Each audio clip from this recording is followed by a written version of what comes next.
반갑습니다. 우리 성경으로 보는 리더십 강의를 시작하기에 앞서서요, 우리가 준비할 준비 물품이 있습니다. 바로 첫 번째는 강의를 들으실 때는 꼭 성경책을 지참해 주시기 바랍니다. 우리 성경을 같이 보고 함께 읽어나가는 시간이 있습니다. 그리고 볼펜과 연습장 같은 필기 도구가 필요합니다. 그리고 세 번째는 저희가 강의안이 있어요. 강의안이 있는데요, 이것은 필요하신 분께서는 저한테 연락을 주시면 제가 뽑아놓고 만들어놓고 교회 오실 때 연락을 주시면 제가 나눠드리도록 하겠습니다. 우리 성경으로 보는 리더십 제1강 리더십의 정의와 본질에 대해서 우리가 함께 나눠보고자 합니다. 부제가 있습니다. 부제는요, 리더십 목표를 향해 함께 하는 것입니다. 우리가 질문 하나 드리겠습니다. 왜 리더십에 대해서 공부해야만 할까요? 왜 리더십에 대해서 공부를 해야 하죠? 수많은 곳에서도 이 리더십에 대해서 많은 강의가 이루어지고 있습니다. 그런데 왜 우리도 이 리더십을 공부해야 될까요? 그것은요, 바로 8대2 법칙 때문에 그렇습니다. 어느 단체건 어느 공동체건 어느 나라건 8대2 법칙이 성립됩니다. 상위 20% 리더십들이 그 공동체를 이끌어가고 그 공동체를 만들어가기 때문에 그렇습니다. 교회도 마찬가지죠. 10명 중에 2명 정도, 100명 중에 20명 정도가 그 교회를 이끌어가게 됩니다. 그런데 20%가 리더십에 대한 잘못된 인식을 가지고 있다면 어떻게 될까요? 그 공동체, 그 교회에는 미래가 없습니다. 그렇기 때문에 우리가 리더십이 무엇인지 명확하게 아는 것이 필요하다라는 것입니다. 그래서 성경에서 말하고 있는 리더십은 어떤 종류들이 있는지 우리가 공부하는 것이 필요하다라는 것입니다. 왜 우리가 리더십을 배워야 하냐면요, 믿음은 진행형이기 때문에 그렇습니다. 믿음은 멈춰 있는 것이 아닙니다. 믿음은 계속해서 성장해가고 앞으로 진보를 이루어 나가야 됩니다. 그렇기 때문에 이 믿음의 길을 가는 것, 함께 가는 것이 리더십이라는 거죠. 리더는요, 이 믿음의 길, 어려운 길, 좁고 협착한 그 길을 함께 가면서 본을 보이고 모델링을 보이는 것이 중요하다라는 것입니다. 그렇기 때문에 리더십에 대해서 공부하고 배우는 것이 중요하다라는 것입니다. 리더는요, 추종자들과 언제나 함께 합니다. 그런데 추종자들과 함께하고 재미있게 놀 때에도 언제나 리더는요, 한 단계 그들보다 위에 있어야 한다는 것입니다. 그렇기 때문에 우리가 리더는 그 공동체에 필요한 것들을 다 알고 배우는 것이 필요하다는 것입니다. 리더십은요, 영향력, 추진력이 있어야 합니다. 이 영향력과 추진력은요, 소명을 통해서 발휘되어야 합니다. 소명이 무엇이죠? 바로 하나님께서 주시는 사명이 바로 우리의 소명입니다. 이 소명을 가지고 우리의 영향력과 그 소명을 이루어가는 추진력을 가지고 가야 됩니다. 그 소명을 깨달았다면 이제는 내가 먼저 변화되어야 합니다. 어떻게 변화될 거냐면 바로 하나님께서 주신 그 사명, 소명대로 가고자 하는 변화가 먼저 이루어져야 된다는 거예요. 그리고 나서 내가 먼저 변하고 나면 자연스럽게 우리를 따르고 있는 추종자들이 우리의 변화를 따라 맞추어서 변하게 된다는 거죠. 그리고 내가 먼저 변했다면 내가 하나님께 받은 그 소명, 사명을 가지고 우리를 따라오고 있는 추종자들에게 비전 제시를 하는 겁니다. 전달해 주어야 합니다. 우리를 따라오고 있는, 우리와 함께 가고 있는 그 믿음의 식구들에게 비전을 전달해 주는 것이 필요합니다. 그리고 비전을 전달했다면 그 비전을 이루어가기 위해서 우리는 추종자들을, 또한 우리와 함께하는 분들을 양육하고 목양해야 하는 그런 책임이 있습니다. 다시 말해서 소명을 받고 내가 먼저 변화된 다음에 그 비전을 전달하고 그 비전을 이루기 위해서 함께 양육하고 교육해야 한다는 것입니다. 리더십을요, 성경으로 보는 리더십, 이것을 저는 영어로 BLTS라고 합니다. BLTS는 바이블 리더십 트레이닝 스쿨입니다. 성경적 리더십 훈련하는 학교다라는 거죠. 왜 리더십은 훈련을 받아야 할까요? 왜? 도대체 리더십은 왜 계속 끊임없이 훈련을 받아야 할까요? 왜 그러냐면 리더는 한순간에 나타나지 않기 때문에 그렇습니다. 리더는 끊임없이 수많은 인내의 시간과 훈련의 시간을 통해서 하나님께서 세워가시는 것이 바로 리더라는 거죠. 그렇기 때문에 우리는 끊임없이 훈련되어져야 하고 공부해야 하는 것입니다. 그렇기 때문에 우리는 리더로 섬기기 전에 내가 리더가 무엇인지, 리더십은 어디에서 오는지, 리더십에 대해서 끊임없이 공부해야 한다는 것입니다. 이제 본격적으로 이제 강의를 들어가 볼 텐데요. 우리가 말씀을 읽고 시작하겠습니다. 느헤미야 4장 10절에서 16절까지의 말씀을 함께 보겠습니다. 함께 읽습니다. 시작. 유다 사람들은 이르기를 흙무더기가 아직도 많거늘 짐을 나르는 자의 힘이 다 빠졌으니 우리가 성을 건축하지 못하리라 하고, 우리의 원수들은 이르기를 그들이 알지 못하고 보지 못하는 사이에 우리가 그들 가운데 달려 들어가서 살육하여 역사를 그치게 하리라 하고, 그 원수들이 근처에 거주하는 유다 사람들도 그 각처에서 와서 10번이나 우리에게 말하기를 너희가 우리에게로 와야 하리라 하기로, 내가 성벽 뒤에 낮고 넓은 곳에 백성이 그들의 종족을 따라 칼과 창과 활을 가지고 서 있게 하고, 내가 돌아본 후에 일어나서 귀족들과 민장들과 남은 백성에게 말하기를 너희는 그들을 두려워하지 말고 지극히 크시고 두려우신 주를 기억하고 너희 형제와 자녀와 아내와 집을 위하여 싸우라 하였느니라. 우리의 대적이 우리가 그들의 의도를 눈치챘다 함을 들으니라. 하나님이 그들의 꾀를 패하셨으므로 우리가 다 성에 돌아와서 각각 일하였는데, 그때로부터 내 수하 사람들이 절반은 일하고 절반은 갑옷을 입고 창과 방패와 활을 가졌고 민장은 유다 온 족속의 뒤에 있었으며. 아멘. 오늘 본문은요, 느헤미야가 성벽을 재건하기 위해서 백성들을 독려하는 장면이 기록되어 있습니다. 이 느헤미야의 특징이 있어요. 느헤미야는요, 상당히 방어적인 사람입니다. 그런데 일에 있어서는, 일을 추진해 나가는 것에 있어서는 엄청나게 공격적인 사람입니다. 여기서 첫 번째 문제 하나 보겠습니다.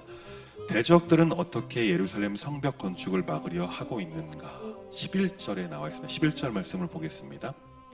우리의 원수들은 이르기를 그들이 알지 못하고 보지 못하는 사이에 우리가 그들 가운데 달려들어가서 살육하여 역사를 그치게 하리라 하고. 대적들이 어떻게 예루살렘 성벽을 건축을 막으려 하고 있습니까? 유대 백성들 사이에 들어가서 그들을 죽이겠다라고 말하고 있습니다. 생명의 위협을 주어가면서도 죽이겠다, 방해하고자 하는 그런 모습을 보이고 있습니다. 두 번째 문제 나갑니다.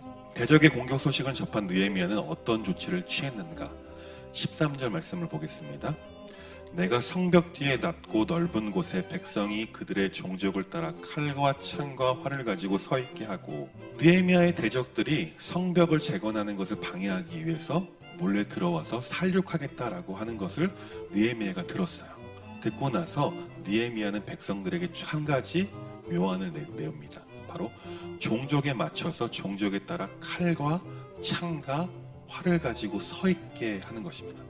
다시 말해서 일부분은 일을 하고 나머지 사람들은 그 공격에 대비하여 보초를 서 있게 하게 한다는 것이죠. 세 번째 문제 있습니다. 성벽 건축을 방해하는 세력에 의해 백성들은 낙담하게 되었다. 이때 느헤미야는 누구를 의지하라고 백성을 위로하고 있는가? 14절 말씀 보겠습니다. 내가 돌아본 후에 일어나서 귀족들과 민장들과 남은 백성에게 말하기를 너희는 그들을 두려워하지 말고 지극히 크시고 두려우신 주를 기억하고 너희 형제와 자녀와 아내와 집을 위하여 싸우라 하였느니라.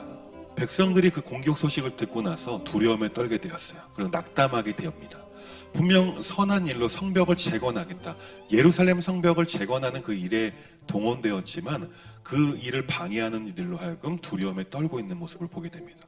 그래서 느헤미야는요, 그들을 두려워하지 말고 지극히 크시고 두려우신 주 여호와 하나님을 두려워하라 라고 말합니다. 그리고 그들을 두려워하지 말고 하나님을 기억하고 너희 자녀와 형제와 아내와 집을 위하여 싸우라 라고 느헤미야는 백성들을 독려합니다. 네 번째 문제, 느헤미야의 말을 들은 백성들은 어떻게 반응하고 있는가? 16절 말씀입니다. 그때로부터 내 수하 사람들의 절반은 일하고 절반은 갑옷을 입고 창과 방패와 활을 가졌고 민장은 유다 온 족속의 뒤에 있었으며. 느헤미야의 이 동료가 이 겉면의 말이 백성들의 마음을 움직였던 것 같아요. 그래서 절반은 계속해서 이 성벽 재건에 일을 합니다.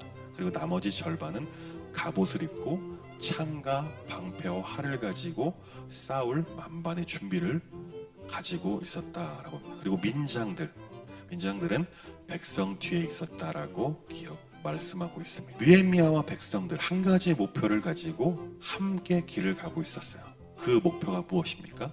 바로 예루살렘 성벽 재건을 위한 목표였어요. 그것을 위해서 온갖 외부의 압력과 방해가 있었지만 그것을 두려워하지 않고 하나님만 의지하고 우리가 함께 힘을 모아서 그 길을 걸어가고 있는 모습을 보게 됩니다. 공동체의 미래는요, 리더에게 달려 있습니다. 이 리더가 어떤 사람인가, 리더가 과연 백성들을 어떻게 격려하고 동기부여하는지에 따라서 그 공동체의 미래가 달려 있다라는 것입니다. 다음으로요, 그러니까 리더십의 정의와 본질에 대해서 우리가 함께 이야기를 나눠보겠습니다. 방금 전에 모든 공동체의 미래는 리더에게 달려 있다라고 말씀을 드렸어요. 그렇다면요, 올바른 리더십의 행사가 되는 곳은 과연 어떤 결과를 가져올까요? 바른 리더십이 행해지는 곳에, 그곳에는요, 성장과 발전이 있습니다. 보다 나은 미래가 있다라는 거예요. 그런데 그렇지 않다라면 그 공동체는 미래가 없다라는 거죠. 그렇다면요, 과연 리더십이라는 것이 무엇일까요? 네, 리더십의 정의에 대해서 한번 알아보겠습니다. 리더십에 대한 정의는요, 5,000개가 넘는다고 합니다. 5,000. 리더십은 옳은 일을 하는 것이다. 리더십은 사람을 얻는 것이다. 리더십은 문제를 해결하는 것이다. 리더십은 카리스마다. 리더십은 섬기는 것이다. 5,000개가 넘는 단어로 표현되었어요. 리더십이 무엇인지. 다양한 정의가 있습니다. 근데 여기서 우리가 리더십에 대한 단어의 뜻을 좀 알아볼 필요가 있을 것 같아요. 이 지도자를 가리키는 영어 단어는 리더입니다. 이 리더라는 단어는요, 라틴어 리단에서 유래되었습니다. 리단은요, 함께 간다라는 뜻을 가지고 있습니다.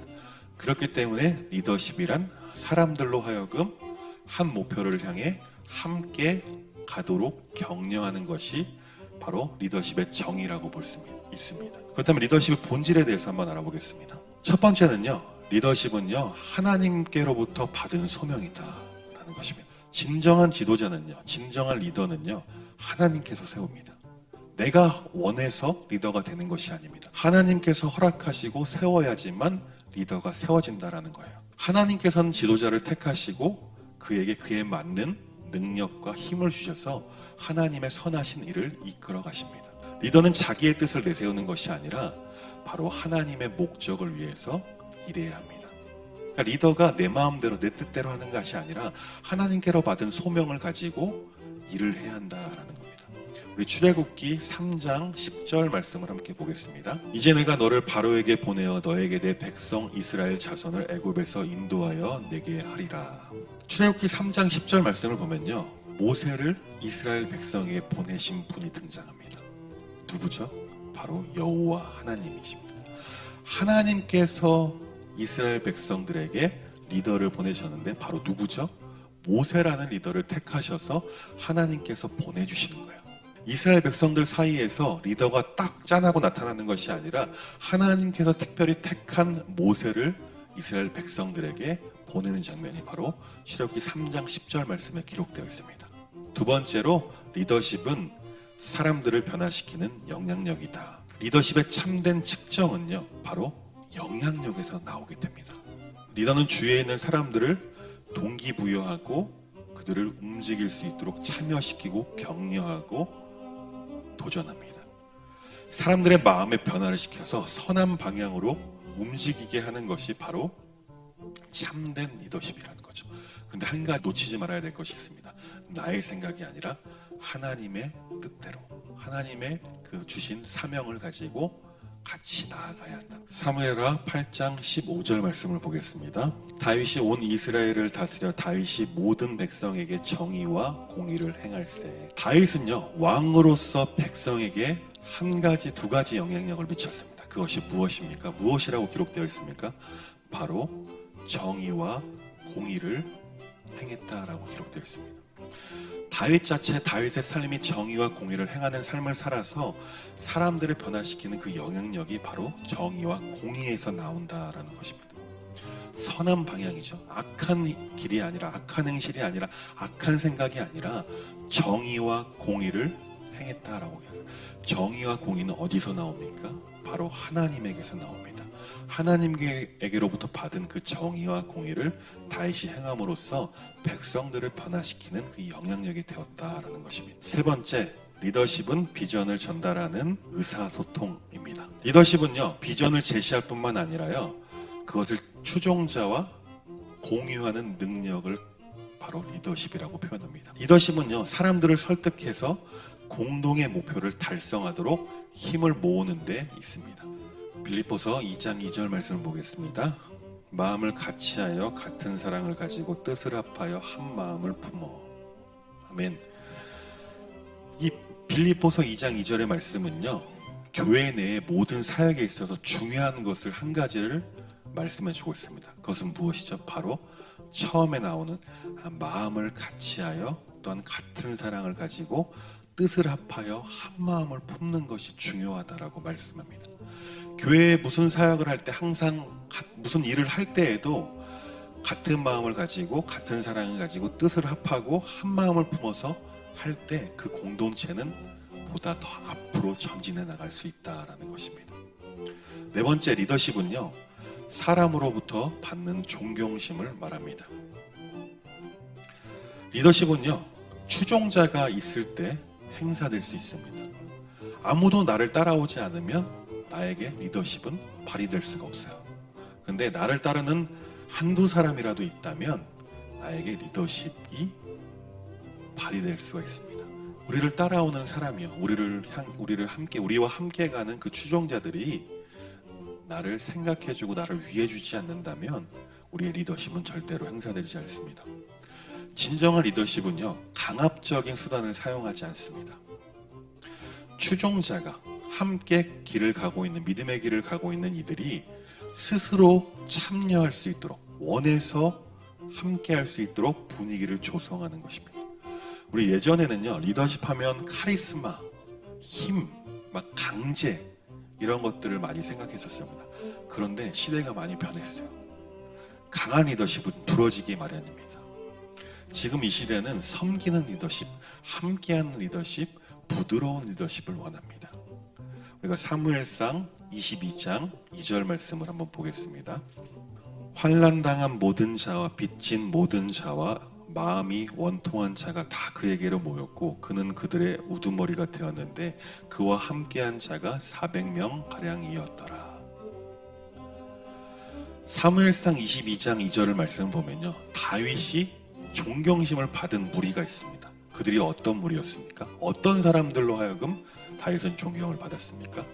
바로 환난당한 자, 그리고 빚진 모든 자, 마음이 원통한 자가 다 그에게로 모였다라고 합니다. 성경을 보면요, 범죄자들, 진짜 다루기 힘든 사람들이 다윗에게로 모였습니다. 근데 다윗은 그들에게마저도 존경을 받게 됩니다. 힘들고 어려움 당한 자, 빚진 모든 자, 마음이 원통한 자들, 범죄자들도 다윗에게 모여서 다윗은 그들로 하여금 존경심을 받습니다. 그 모인 무리의 수가 400명이나 되었다라고 성경은 기록하고 있습니다. 다섯 번째, 리더십은요, 사람을 키우는 훈련입니다. 리더의 가장 큰 과제가 있습니다. 그것은요, 사람들의 재능을 개발하는 일입니다. 훌륭한 리더십은요, 다른 리더들의 잠재력을 최상으로 이끌어줍니다. 그래서 내가 없을 때 다른 이로 하여금 내 자리를 대신할 수 있게끔 그를 훈련할 수 있는 능력이 필요하다라는 거예요. 리더십의 행사는요, 타인에게 온전하게 하고 미래의 리더로 성장시키는 것에 초점을 맞춰야 하는 것입니다. 다시 말해서 리더가 부재일 때 다른 누군가가 얼마든지 리더가 되어서 그 공동체를 이끌어갈 수 있도록 훈련시키고 교육하고 그들을 목양해야 한다는 것입니다. 에베소서 4장 12절 말씀을 보겠습니다. 이는 성도를 온전하게 하여 봉사일을 하게 하며 그리스도의 몸을 세우려 하심이라. 하나님께서 리더를 세우신다라고 말씀드렸어요. 왜 그렇다면 교회에 하나님께서 리더를 세우실까요? 리더를 세우시는 목적은요, 성도를 온전케 하는 데 있습니다. 그래서 성도들이 함께 봉사일을 하게 하는 것, 그리고 그리스도의 몸을 세우는 것, 그리스도의 몸인 교회를 세우는 것이 바로 하나님께서 리더를 세우신 목적이라는 것입니다. 지금까지 리더십의 본질에 대해서 함께 말씀을 나눴습니다. 세 번째로는 리더십의 자화상에 대해서 간략하게 한번 나눠보겠습니다. 나중에 이것에 대해서 깊게 나눌 시간이 있을 것입니다. 리더의 자화상입니다. 리더, 영어로 L-E-A-D-E-R입니다. 바로 이것이 리더인데요. 이 리더에서 L은요, 러너입니다. 끊임없이 배워야 하는 학습자가 바로 리더의 자화상이라는 것입니다. 두 번째 이퀴퍼, 바로 이것은 사람을 키우는 구비자, 사람을 훈련시키는 자라는 거죠. 그리고 A, 어드미니스트레이터, 조직을 효과적으로 다스리는 행정가가 되어야 합니다. 그리고 D, 두어, 리더는요 솔선수범하는 행동가가 되어야 합니다. 두 번째 E, 인커리저, 바로 사람들을 동기부여하는 격려자가 리더입니다. 그리고 리포머, 리더는요 조직을요, 그 공동체를요, 그 단체를 바람직한 방향으로 이끄는 개혁가가 되어야 한다는 것입니다. 이것이 리더의 자화상입니다. 리더는요 끊임없이 배워야 하는 학습자, 그리고 사람을 키워내는 구비자, 그리고 조직을, 그 단체를 효과적으로 다스리는 행정가가 되어야 합니다. 그것을 위해서 누구보다도 먼저 앞서서 솔선수범하는 행동가가 바로 리더가 되어야 합니다. 그리고 리더는 사람들을 같은 목표를 가지고 갈 수 있게끔 동기부여하는 격려자입니다. 그리고 그 단체가, 그 공동체가, 그 교회가 바람직한 방향, 옳은 방향으로 갈 수 있도록 이끄는 개혁가가 바로 리더라는 것입니다. 오늘은요 리더의 정의와 본질에 대해서, 그리고 자화상에 대해서 우리가 함께 말씀을 나눠왔습니다. 강의가 유익하셨는지 모르겠습니다. 숙제가 하나 있는데요. 숙제는 무엇이냐면 어렵지 않습니다. 숙제 첫 번째, 리더십의 본질 5가지를 나의 언어로 요약 정리해서 댓글로 단다. 두 번째, 하나님께서 나를 교회에 어떤 리더로 부르셨는지 생각해보고 다른 사람들에게 올바른 영향력을 주기 위해서 나는 어떻게 해야 되는지 다짐을 한번 적어보시면 되겠습니다. 감사합니다. 수고 많으셨습니다. 한 주간 승리하십시오.